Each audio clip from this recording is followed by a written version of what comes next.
Blessing yìí ti ṣinú bí o. Ìyáálé ilé kan ló ṣáládàá pa nítorí ọ̀gẹ̀dẹ̀ pádi kan.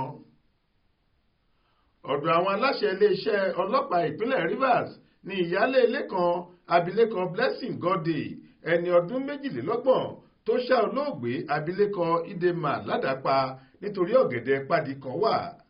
Aláròyé gbọ́ pé ọjọ́ 28 oṣù kìíní ọdún 2024 yìí ni Blessing tó ti bímọ 8 tó sì tún wà nípò ìlóyún lọ sínú oko olóògbé Imiran tó wà lágbègbè Ada níjọba ìbílẹ̀ Abua Odual nípínlẹ̀ Rivers láti lọ jí ọ̀gẹ̀dẹ̀ pádi kan gé láti fi bọ́ àwọn ọmọ rẹ̀ tí ebi ń pa nílé.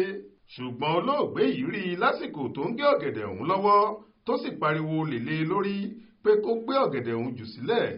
Blessing kò dáhùn, níṣe ló ń sá lọ lẹ́lẹ́lẹ́ pẹ̀lú ọ̀gẹ̀dẹ̀ yìí lọ́wọ́ rẹ̀. Lójú ẹsẹ̀ ni olóògbé ọ̀hún sáré tẹ̀lé lẹ́yìn tó sì ń pariwo lé e lórí. Kò pẹ́ tí olóògbé fi gbá a mú, ọ̀rọ̀ sì ṣe bí ìjà láàrin àwọn méjèèjì.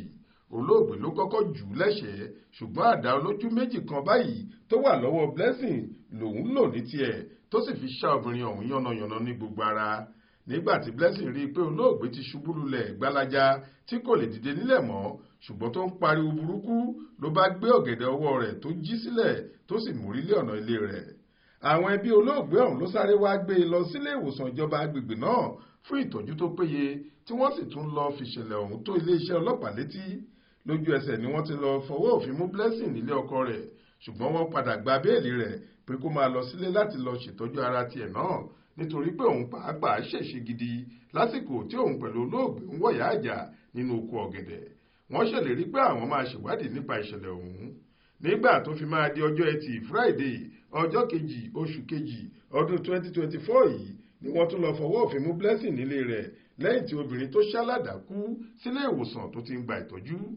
Alukoro iléeṣẹ́ ọlọ́pàá ìpínlẹ̀ náà ASP Grace Iringekoko ti fìdí ìṣẹ̀lẹ̀ yìí múlẹ̀ fáwọn oníròyìn lọ́jọ́ àbámẹ́ta sátidé ọjọ́ 3 oṣù kejì ọdún 2024 yìí ní olú iléeṣẹ́ ọlọ́pàá ìpínlẹ̀ náà. Ó ní àwọn ti fọwọ́ òfin mú Blessing àti pé àwọn yóò fojú rẹ̀ balẹ̀ ẹjọ́ lórí ohun tó ṣe.